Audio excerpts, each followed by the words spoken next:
বিসমিল্লাহির রহমানির রহিম।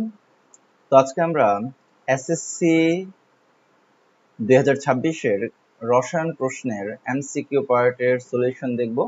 ইনশাআল্লাহ আমরা চেষ্টা করব প্রত্যেকটা এমসিকিউ এমন ভাবে আনসার সহ ব্যাখ্যা করতে যেন এই টাইপের এমসিকিউ যদি ফিউচারে কখনো রিপিট হয় যেন শিক্ষার্থীদের আনসার করতে কোনো ধরনের প্রবলেম না হয়। আর এই বছরের কোশ্চেন সম্পর্কে যদি বলি, কোশ্চেন আলহামদুলিল্লাহ মোটামুটি স্ট্যান্ডার্ড হয়েছে, খুব বেশি সহজও না খুব বেশি কঠিনও না। আশা করি সবার পরীক্ষা ভালো হয়েছে। ওকে, বলা হয়েছে কোনটি বিজারক পদার্থ।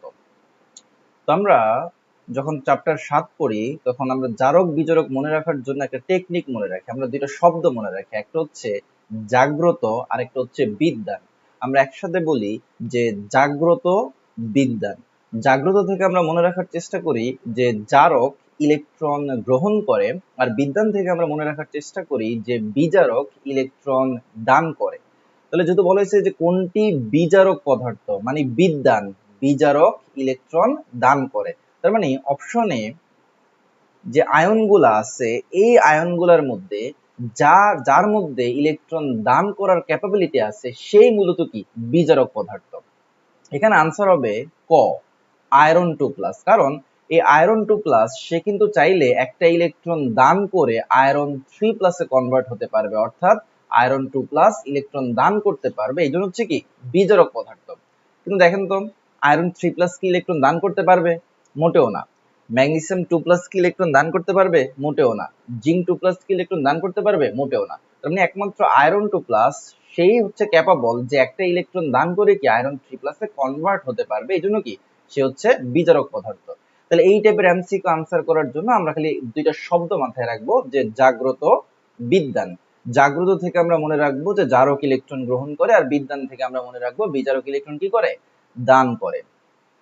মুক্ত মৌলের জারণ সংখ্যা কত? মুক্ত মৌলের জারণ সংখ্যা হচ্ছে 0। আমরা মুখস্থ রাখবো যে মুক্ত মৌলের জারণ সংখ্যা 0।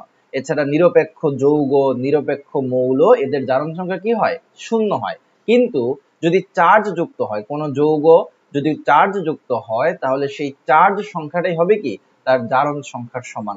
আদারওয়াইজ যদি মুক্ত মৌল হয় অথবা নিরপেক্ষ যৌগ হয়, নিরপেক্ষ মৌল হয়, এদের জারণ সংখ্যা কি হয়? 0 হয়। ওকে, এখানে উদ্দীপকের দ্রবণে দ্রবের অণুর সংখ্যা কত? এই প্রবলেমটা চ্যাপ্টার 6 থেকে দিছে। তো আমরা একটা সূত্র পড়ি ঘনমাত্রা নির্ণয়ের, সেটা কি যে S equal to W divided by M V. আর আমরা যদি ভিটাকে ml এ বসাই, মিলিলিটারে বসাই, সেক্ষেত্রে আমরা এখানে কি দেই? 1000 গুণ দেই। তো আমাদের অণুর সংখ্যা বের করার জন্য প্রথমে আমাকে W বের করতে হবে, ঠিক আছে? তাহলে W সমান সমান কি হবে? S M V গুণ 1000, S M V divided by কি 1000। অর্থাৎ সূত্র যদি আমরা এভাবে লিখি, পরের লাইনে W ইকুয়াল টু হচ্ছে S M V divided by 1000। Okay, তাহলে এখানে S কত দেওয়া? 0.1। আচ্ছা, এম হচ্ছে আণবিক ভর, সোডিয়াম হাইড্রোক্সাইডের আণবিক ভর কত? 40। আমরা কিভাবে বের করলাম? এই যে সোডিয়াম 23, অক্সিজেন হচ্ছে 16, হাইড্রোজেন হচ্ছে কত? 1। তাহলে 23 যোগ 16 যোগ 1 করলে কত আসে? 40 আসে। আর ভি হচ্ছে কত? এই যে 200। তাহলে আমরা যদি এই ফর্মুলাতে এই যে এস এর মান 0.1, এম এর মান 40, ভি এর মান 200 বসাই, তাহলে এখানে আনসারটা আসে হচ্ছে 0.8 গ্রাম। কত গ্রাম? 0.8 গ্রাম। আচ্ছা, এখন আমরা জানি যে সোডিয়াম হাইড্রোক্সাইড আণবিক ভর কত? 40। তাহলে 40 গ্রাম, এখন আমরা জাস্ট ঐকিক নিয়ম করব যে 40 গ্রাম সোডিয়াম হাইড্রোক্সাইডে তাহলে কতগুলো অণু হবে? অ্যাভোগাড্রোর সংখ্যার সমান 6.023 ইন্টু 10 টু দি পাওয়ার 23। আমি আর লিখলাম না, আমরা যদি মুখে একটু বলি, তাহলে এখন আমরা কি করব যে 40 গ্রাম সোডিয়াম হাইড্রোক্সাইড অণুর সংখ্যা কত? এত। তাহলে 1 গ্রামে কত? আর 0.8 গ্রামে কত। তাহলে এভাবে ঐকিক নিয়ম করলে আনসারটা আসবে হচ্ছে আপনার কত, এই যে আপনি একটু ক্যালকুলেশন করে দেখেন, তাহলে 1 গ্রাম যখন আমরা লিখবো তখন এই 40 কি আসবে, নিচে আসবে। দেন যখন বলবো যে 0.8 গ্রামের জন্য কত কি হবে, তাহলে ওভারঅল ইকুয়েশনটা হবে এই যে 6.033 ইনটু 10⁻23 গুণ 0.8 ডিভাইডেড বাই হচ্ছে কত 40। তো এটাকে সলভ করলে ক্যালকুলেটরের সাহায্যে আসবে হচ্ছে এই যে এটা 1.2 ইনটু 10⁻22।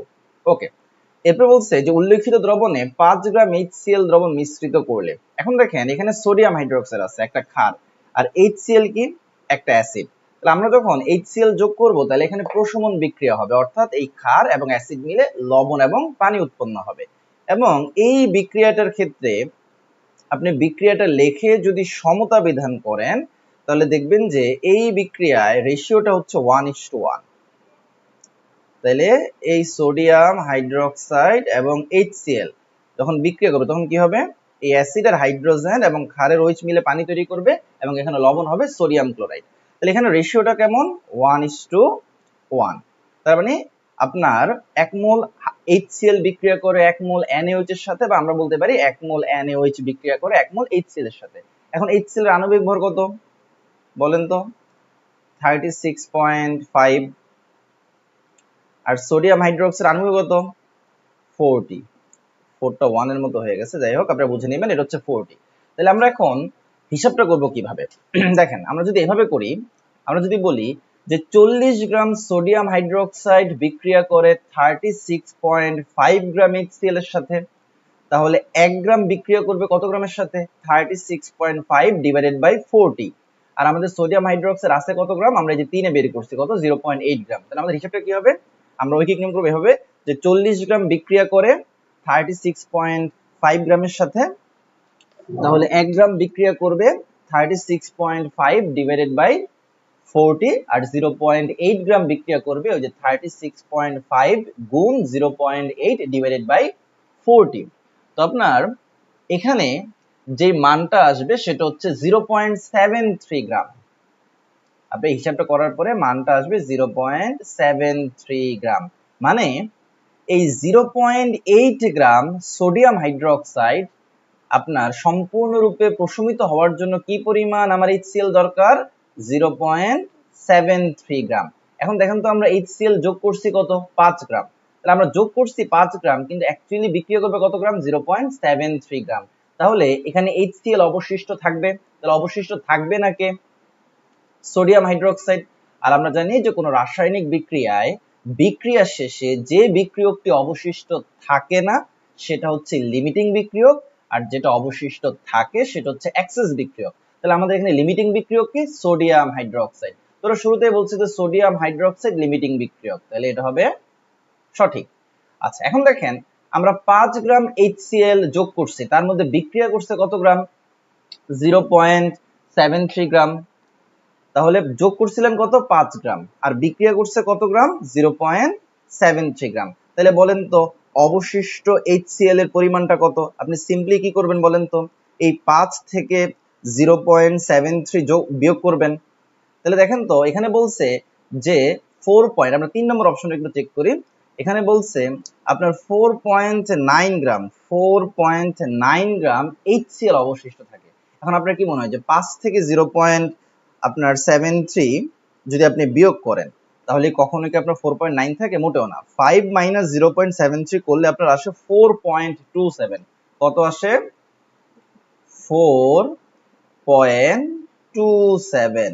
তাহলে এখানে যে অপশনটা আছে সেটা ভুল। দেখেন আমরা 2 নম্বরটা যাচাই করব, কিন্তু 2 নম্বরটা যাচাই করে ছাড়াও কিন্তু আমরা আনসারটা পেয়ে যাই, আনসার হবে 1 এবং 2। কারণ যেহেতু 3 নম্বরটা ভুল তাহলে এটাও ভুল, যেহেতু 3 আছে এটাও ভুল, এটাও ভুল। এখন আসেন 2 নম্বরটা সঠিক আমরা জানি, তারপর আমরা যদি একটু ভেরিফাই করতে চাই যে অ্যাকচুয়ালি 2 নম্বরটা সঠিক কিনা, আমরা কিভাবে করব। দেখেন উৎপাদের পরিমাণ অলওয়েজ লিমিটিং বিক্রিয়ক থেকে হিসাব করতে হয়। আমাদের এখানে লিমিটিং বিক্রিয়ককে সোডিয়াম হাইড্রোক্সাইড, আর আমাদের এই যে এখানে উৎপন্ন লবণটাও কি হবে, 1 মোল হবে। এবং সোডিয়াম ক্লোরাইডের আণবিক ভর হচ্ছে ওই যে আপনার সোডিয়ামের হচ্ছে 23 যোগ ক্লোরিনের হচ্ছে আপনার 35.5, তাহলে কত হয় আপনার 58.5। তাহলে দেখেন 40 গ্রাম সোডিয়াম হাইড্রোক্সাইড থেকে উৎপন্ন লবণের পরিমাণ কত, 58.5। তাহলে 1 গ্রাম থেকে কত হবে 58.5/40, তাহলে 0.8 গ্রাম থেকে কত হবে 58.5 গুণ 0.8 ডিভাইডেড বাই 40। তাহলে এখানে আপনার আসবে কত, আপনার দেখবেন এখানে 1.176 গ্রামে আসবে। আপনি ক্যালকুলেশন করে দেখেন, দেখবেন কি 1.176 গ্রামে কি আসবে। ওকে, তাহলে দেখা যায় এটা আহামরি কঠিন কোনো ম্যাথ না, আপনি একটু ঠান্ডা মাথায় সলভ করলে ইনশাআল্লাহ সঠিক আনসারটা বের করতে পারবেন। ওকে, বলছে ডেলরিনের পলিমারের মনোমার কোনটি? এখানে আনসার হচ্ছে মিথানেল। এই মূলত মিথানেলের পলিমারকরণের মাধ্যমে কি তৈরি হয়, ডেলরিন তৈরি হয়। এটা হচ্ছে আপনাদের যে চ্যাপ্টার 11 আছে সেখানে আপনি এই ইনফরমেশনটা পেয়ে যাবেন। আচ্ছা, এরপর বলছে সোডিয়াম সালফাইটে সালফারের জারণ সংখ্যা কত? তো আমরা যদি একটু সোডিয়াম সালফাইটের সংকেতটা দেখি, Na2SO3। একটা জিনিস খেয়াল রাখবেন, যদি সোডিয়াম সালফেট বলতো, কি বলতো, সোডিয়াম সালফেট, তাহলে সংকেত কি হইতো Na2SO4, কারণ সালফেট যৌগমূলকের সংকেত কি SO4 2-, আর সালফাইট এজন্য আমরা কি লিখছি SO3। ওকে, এখন দেখেন এখানে সালফারের জারণ সংখ্যা নির্ণয় করতে হবে। তাহলে এই যৌগটার মোট জারণ সংখ্যা কত, 0। তাহলে আপনি সালফারের জারণ সংখ্যা যদি x ধরেন তাহলে কি হবে, ধরেন তো সোডিয়াম কত +1, তাহলে আমরা যদি একটু করে দেখাই, তাহলে +1, সোডিয়াম কয়টা আছে, 2টা, এই জন্য 2 কি করলাম, গুণ দিলাম। ওকে, যোগ, সালফার জারণ সংখ্যা কত ধরছি, x।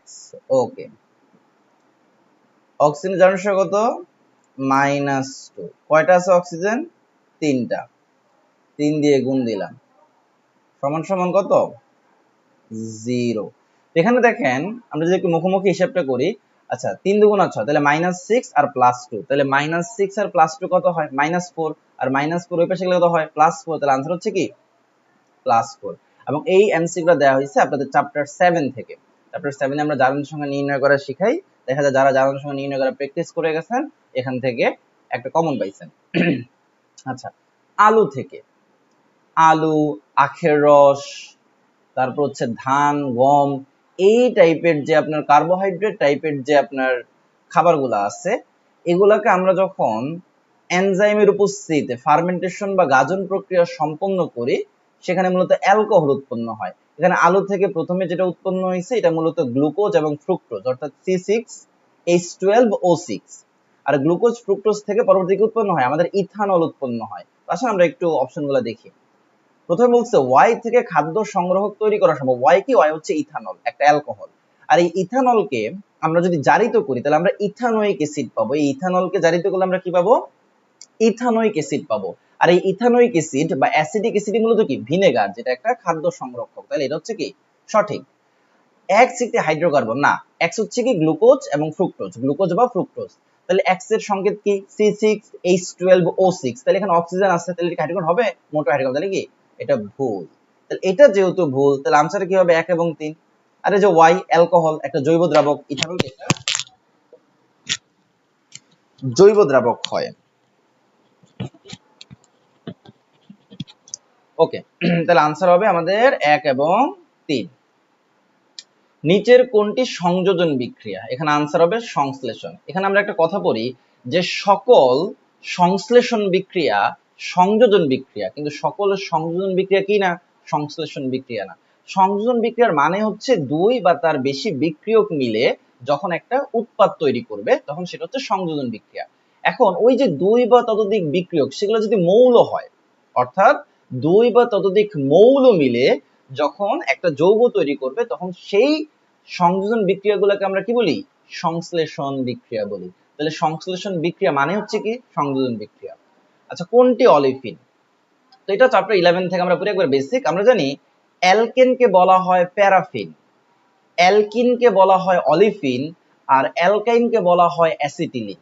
অ্যালকেনকে কি বলা হয়, প্যারাফিন। প্যারাফিন শব্দের অর্থ হচ্ছে স্বল্প আসক্তি সম্পন্ন যৌগ। আর অ্যালকিনকে বলা হয় অলিফিন, অলিফিন মানে হচ্ছে তৈল গঠনকারী। আর অ্যালকাইনকে বলা হয় অ্যাসিটিলিন, আর অ্যালকাইন গ্রুপের প্রথম সদস্য হচ্ছে ইথাইন, যার অপর নাম হচ্ছে কি অ্যাসিটিলিন। যাই হোক, এটা ওয়ান টাইম আমাদের মুখস্থ যে অ্যালকেনকে প্যারাফিন বলা হয়, অ্যালকিনকে অলিফিন বলা হয়, অ্যালকাইনকে অ্যাসিটিলিনস বলা হয়। তাহলে নিচের কোনটি অলিফিন? আনসার হবে কি অ্যালকিন। ওকে, প্রকৃতিতে পাওয়া যায় এমন মৌলের সংখ্যা কতটি? 98। দেখেন আমাদের যে 118টা মৌল আছে তার মধ্যে 98টা মৌল হচ্ছে প্রাকৃতিক মৌল, যেগুলা প্রকৃতিতে পাওয়া যায়। এখন 118 থেকে 98 বিয়োগ দেন, কত থাকে? 20। এই 20টা হচ্ছে কৃত্রিম মৌল। তাহলে প্রকৃতিতে পাওয়া যায় এমন মৌলের সংখ্যা কতটি? 98টি। ওকে, টাংস্টেনের প্রতীক কি? এটা হচ্ছে ডাব্লিউ। বোর পরমাণু মডেল কোনটির বর্ণালী ব্যাখ্যা করতে পারে? এক্ষেত্রে একটা কথা মাথায় রাখবেন, এটা আমরা অন টাইপ পয়েন্ট করে স্টুডেন্টদেরকে লেখা দেই, যে হাইড্রোজেন অথবা হাইড্রোজেনের মতো যদি একটা ইলেকট্রন থাকে, হাইড্রোজেন বা হাইড্রোজেনের মতো যদি একটা ইলেকট্রন থাকে, তাদের বর্ণালী বোর পরমাণু মডেল কর্তৃক কি করা যায়? ব্যাখ্যা করা যায়। তাহলে এখানে যে অপশনগুলো দিয়ে দেখেন, H+ কোন ইলেকট্রন আছে? নাই। লিথিয়াম প্লাস, লিথিয়াম প্লাসে কয়টা ইলেকট্রন? 2টা। তাহলে কি ব্যাখ্যা করা যাবে? যাবে না। হিলিয়াম, হিলিয়ামে কয়টা ইলেকট্রন? 2টা। ব্যাখ্যা করা যাবে? যাবে না। এই যে হাইড্রোজেন অপশনটা আছেই। তাহলে আমরা মাথায় রাখবো যে হাইড্রোজেন অথবা হাইড্রোজেনের মতো একটি ইলেকট্রন বিশিষ্ট হলে তাদের বর্ণালী বোর পরমাণু মডেল করতে কি করা যায়? ব্যাখ্যা করা যায়। আচ্ছা, এটা হচ্ছে ক্রোমিয়াম। ওয়ান টাইপ অফ, এটা আমাদের মানে পড়তে পড়তে মুখস্থ হয়ে যায়। আমরা জানি যে 1 থেকে 30-এর মধ্যে 2টা ব্যতিক্রম আমরা দেখি, একটা হচ্ছে ক্রোমিয়ামের জন্য আর একটা হচ্ছে কপারের জন্য। ক্রোমিয়ামের ইলেকট্রোমিনাসটা কি হয়? 3d5 4s1, আর কপারেরটা কি হয়? 3d10 4s1। আর এর জন্য কি আমরা জানি যে পূর্ণ এবং অর্ধপূর্ণ অরবিটাল অধিকতর স্থিতিশীল, যার কারণে ক্রোমিয়ামের ইলেকট্রন বিন্যাসের ক্ষেত্রে আমরা দেখি যে ইলেকট্রন গুলা 4s এ যায়, কিন্তু 4s-টাকে পূর্ণ না করে অবশিষ্ট 5টা ইলেকট্রন 3d তে চলে আসে 3d কে অর্ধপূর্ণ করতে। একইভাবে কপারের ক্ষেত্রেও ইলেকট্রন গুলো 4s কে অর্ধপূর্ণ রেখে বাকি 10টা ইলেকট্রন 3d তে চলে আসে 3d কে পূর্ণ করতে, কারণ আমরা জানি যে পূর্ণ এবং অর্ধপূর্ণ অরবিটাল কি অধিকতর স্থিতিশীল। আচ্ছা, এখন দেখেন এই যে একটা মৌল X, যে একটা মৌল, আমরা জানি একটা মৌলের এই জায়গায় লেখা হয় ভর সংখ্যা, এই জায়গায় লেখা হয় পারমাণবিক সংখ্যা, এখানে লেখা হয় চার্জ সংখ্যা। তাহলে দেখেন এই যে এর পারমাণবিক সংখ্যা কত? 4 না? আর পারমাণবিক সংখ্যা মূলত কি? প্রোটন সংখ্যা। তাহলে এর প্রোটন সংখ্যা কয়টা? 4টা। আবার সাধারণত একটা পরমাণুর নিউক্লিয়াসে যতগুলো প্রোটন থাকে তার কক্ষপথে কি ততগুলাই ইলেকট্রন থাকে। কিন্তু এখানে যদি 2+ মানে কি বোঝাইতেছে? সে 2টা ইলেকট্রন দান করছে। তাহলে তার ইলেকট্রন ছিল কয়টা? 4টা। 2টা দান করে দিছে, তাহলে কয়টা থাকবে? 2টা। তাহলে ইলেকট্রন সংখ্যা কয়টা? 2টা, বাট এখানে বলছে কয়টা? 4টা, তাহলে এটা ভুল। আবার দেখেন 9 থেকে যদি 4 বিয়োগ দেন, অর্থাৎ ভর সংখ্যা থেকে যদি পারমাণবিক সংখ্যা বিয়োগ দেন, সেটা আমরা কি পাবো? নিউট্রন সংখ্যা। তাহলে 9 - 4 কত? 5। তাহলে আনসার হবে 1 এবং 3। আর 2 যেহেতু ভুল, আপনাকে 3টা ভেরিফাই করার কোনো প্রয়োজনই নেই। দেখেন যেগুলোতে 2 আছে সেগুলো বাদ দিলে অটোমেটিক্যালি আমরা আনসারটা পেয়ে যাই। তো পরীক্ষার হলে আমার সাজেশন থাকবে যে এই টাইপের এমসি, বহুপদী সমাপ্তি সূচক এই টাইপের এমসিকিউর ক্ষেত্রে যেটা ভুল সেটা আগে আপনি ডিলিট দিবেন, দেখবেন যে অটোমেটিক্যালি কি আপনি আনসারটা পেয়ে গেছেন। সেক্ষেত্রে হয়তো সবগুলো অপশন আপনাকে কি ভেরিফাই নাও করা লাগতে পারে। আচ্ছা, নিচের কোন মৌলের ধাতব বৈশিষ্ট্য সর্বাধিক? আমরা কি জানি একই পর্যায়ের বাম থেকে যখন আমরা ডানে যাই, একই পর্যায়ের বাম থেকে যখন আমরা ডানে যাই তখন ধাতব বৈশিষ্ট্য হ্রাস পায়, আর অধাতব বৈশিষ্ট্য কি হয় বলেন তো? বৃদ্ধি পায়। তো এখানে যে মৌলগুলো দিছে এগুলো কিন্তু দেখেন বাম থেকে ডানের প্যাটার্নে দিছে। দেখেন আমরা জানি ম্যাগনেসিয়াম, অ্যালুমিনিয়াম, সিলিকন, ফসফরাস। তাহলে দেখেন তো বাম থেকে ডানে যাইতেছি, তাহলে ধাতব বৈশিষ্ট্য কি? হ্রাস পাইতেছে। তাহলে এখানে সবচেয়ে ধাতব বৈশিষ্ট্য কম হবে কার বলেন তো? ফসফরাসের। আর সবচেয়ে বেশি হবে কার বলেন তো? ম্যাগনেসিয়ামের। তাহলে কোশ্চেনে যদি বলতো যে নিচের কোন মৌলের ধাতব বৈশিষ্ট্য সবচেয়ে কম, আনসার হয়তো ফসফরাস। আর যদি কোশ্চেনে বলছে যে কোন মৌলের ধাতব বৈশিষ্ট্য সর্বাধিক, আনসার হবে কি? ম্যাগনেসিয়াম। তো আমরা মুখস্থ রাখবো যে পর্যায় সারণীতে একই পর্যায়ের বাম থেকে ডানে গেলে ধাতব বৈশিষ্ট্য হ্রাস পায় আর অধাতব বৈশিষ্ট্য কি?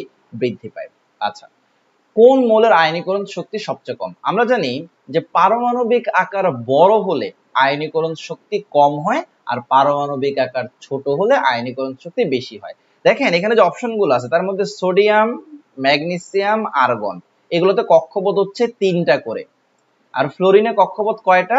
2টা। তাহলে ফ্লোরিন তো সবচেয়ে ছোট, তাহলে সবচেয়ে ছোট যেহেতু এর আয়নীকরণ শক্তি সবচেয়ে বেশি হবে, এটা আমরা একটু সাইডে রাখলাম।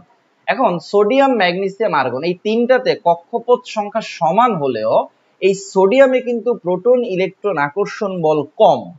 এই জন্য এই সোডিয়াম, ম্যাগনেসিয়াম, আর্গন এই তিনজনের মধ্যে সবচেয়ে বড় পারমাণবিক আকার বা পারমাণবিক ব্যাসার্ধ কার বলেন তো? সোডিয়ামের না?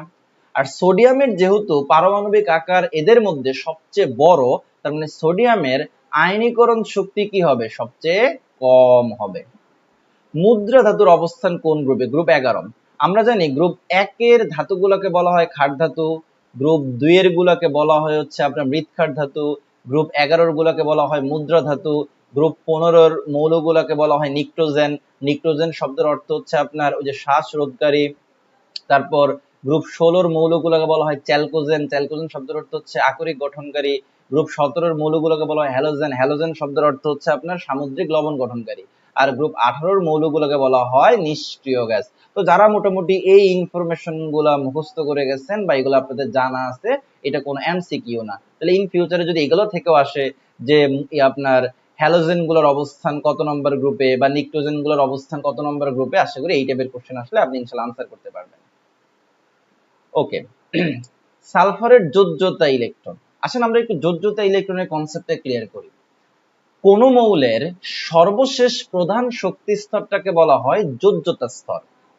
কোন মৌলের সর্বশেষ প্রধান শক্তি স্তরটাকে বলা হয় যোজ্যতা স্তর। আর যোজ্যতা স্তরে যতগুলো ইলেকট্রন থাকে সেগুলোকে বলা হয় যোজ্যতা ইলেকট্রন। এখন যদি আমরা সালফারের ইলেকট্রন বিন্যাস করি, সালফার ইলেকট্রন কি আপনার 1s2 2s2 2p6 3s2 3p4। তাহলে সালফারের সর্বশেষ কক্ষপথ হচ্ছে তৃতীয় কক্ষপথ। তার মানে সালফারের যোজ্যতা স্তর কোনটা? তৃতীয় কক্ষপথ বা তৃতীয় শক্তি স্তর। আর এই তৃতীয় শক্তি স্তরে কয়টা ইলেকট্রন আছে? 6টা। ওই যে 3s2 3p4, তাহলে কয়টা ইলেকট্রন আছে? 6টা। তাহলে সালফারের যোজ্যতা ইলেকট্রন কয়টি? 6টি। আচ্ছা, কোনটি দ্বিযোজী যৌগমূলক? দেখেন এখানে আনসার হবে আপনার সালফাইড। কারণ এই যে নাইট্রেট, দেখেন আমরা যদি নাইট্রেটের সংকেতটা একটু লিখি, নাইট্রেট হচ্ছে NO3-, তাহলে নাইট্রোজেনের নাইট্রেটের আয়ন চার্জ বলেন আর যোজনী বলেন কত? 1। আচ্ছা, এরপর হচ্ছে আপনার সালফাইড। এই যে সালফাইড হচ্ছে SO3 2-, তাহলে এই সালফাইডের চার্জ হচ্ছে -2 আর যোজনী হচ্ছে কত? 2। হাইড্রোজেন কার্বনেট বা এটাকে বাইকার্বনেট আয়নও বলা হয়, এটার সংকেত হচ্ছে এটা HCO3-।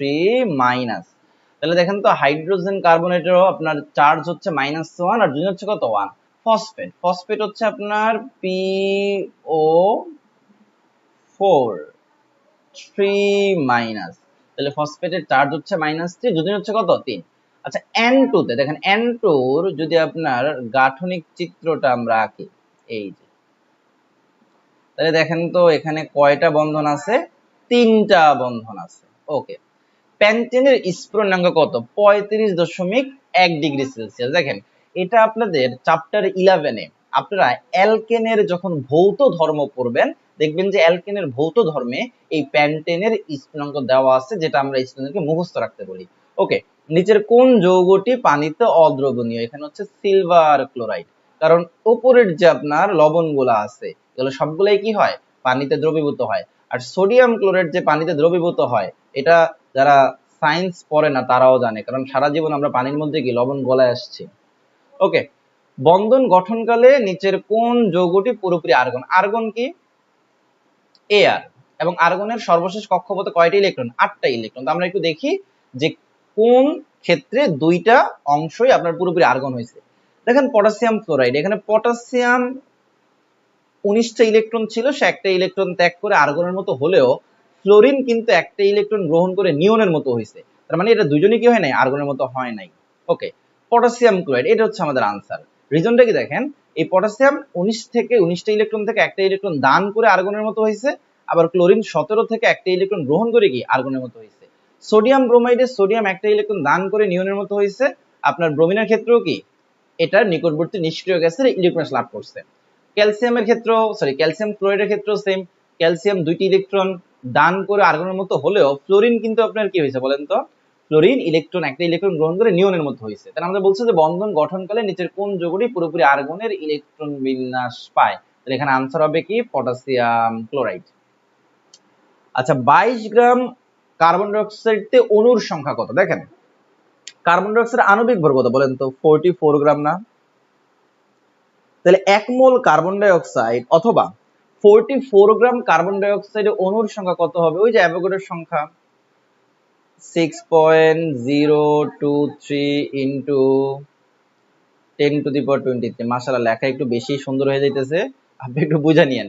আচ্ছা দেখেন আমরা ঐকিক নিয়ম করলে হয়ে যায়। তাহলে 44 গ্রামে হচ্ছে এত, তাহলে 1 গ্রামে কত আর 22 গ্রামে কত চলে আসবে। এটা আরো ইজিলি ব্যাপার দেখেন। আমি 44 কে 2 দিয়ে ভাগ করলে কত হয়? 22 হয় না? তাহলে এটাকেও 2 দিয়ে ভাগ করলে কি হবে? আমরা আনসারটা পেয়ে যাব। তাহলে এই যে 6.023 এটাকে যদি ভাগ করেন দেখেন তো এটা আসে না, 3.01 আসে না, আনসার হচ্ছে এটা। বা ঐকিক নিয়ম করবেন যে 44 গ্রামে অণুর সংখ্যা হচ্ছে এত, 1 গ্রামে কত, 22 গ্রামে কত। আচ্ছা 10 গ্রাম ক্যালসিয়াম কার্বনেট কত মোল? দেখেন ক্যালসিয়াম কার্বনেটের আণবিক ভর যদি বের করি হচ্ছে 100। কিভাবে? এই যে ক্যালসিয়াম 40, কার্বন 12, অক্সিজেন হচ্ছে 16 গুণ 3, দেখবেন যে 40, সরি 100। তাহলে 100 গ্রাম ক্যালসিয়াম কার্বনেট সমান সমান কয় মোল বলেন তো? 1 মোল। এখন দেখেন তাহলে আপনি যদি ঐকিক নিয়ম করেন যে 100 গ্রাম সমান সমান 1 মোল, তাহলে 1 গ্রাম সমান সমান কত? 1/100। আর 10 গ্রাম সমান সমান কত? ওই 1 গুণ 10/100। অর্থাৎ আপনার আনসারটা চলে আসবে। আরো যদি দেখেন 100 কে কত দিয়ে ভাগ করলে আপনার 10 হয় বলেন তো? আপনি 10 দিয়ে ভাগ করলে কত হবে? 10 হবে। তাহলে এটাকে 10 দিয়ে ভাগ করেন, তাহলে কত হবে? 0.1। কত হবে বলেন তো? 0.1। যাই হোক, তো আমি চেষ্টা করছি আপনাদের শুধুমাত্র এমসিকিউর সলিউশনটা না দিতে, একটু কনসেপ্টও আপনাদের ক্লিয়ার করে দিতে। দেখেন এখানে যে কোশ্চেনগুলো আসছে, কিছু কোশ্চেন আসছে মুখস্থ, কিন্তু আমার যেটা দেখলাম যে অধিকাংশ এমসিকিউ দিছে একবারে খুব সুন্দর অ্যানালিটিক্যাল এমসিকিউ। অর্থাৎ আপনার বেসিক যদি স্ট্রং থাকে আপনি খুব ভালোভাবে মানে পরীক্ষার হলে পারফর্ম করতে পারবেন। ফর এক্সাম্পল দেখেন এই যে মুদ্রা তত্ত্বের অবস্থান, আমরা কিন্তু যখনই স্টুডেন্টদেরকে থার্ড চ্যাপ্টার পড়াই বা ফোর্থ চ্যাপ্টার পড়াই তখন দেখা যায় চ্যাপ্টার 3 এবং 4 এই চ্যাপ্টার গুলোর মধ্যে একবার হিউজ পরিমাণে বেসিক আছে। যেমন চ্যাপ্টার 4টা হচ্ছে ওভারঅল পর্যায় সারণ রিলেটেড। এখন যে স্টুডেন্ট এই যে কোন গ্রুপকে কি নামে ডাকা হয়, কেন কেন ডাকা হয় এবং ওই গ্রুপের মৌলগুলো যদি খুব ভালো করে মুখস্থ করে, তাহলে এখান থেকে কিন্তু ঘুরে ফিরে একটা এমসিকিউ সকল পরীক্ষাতেই কি থাকে। যাই হোক, সবাই ভালো থাকেন, সুস্থ থাকেন, ইনশাআল্লাহ নেক্সট কোনো ভিডিওতে দেখা হবে।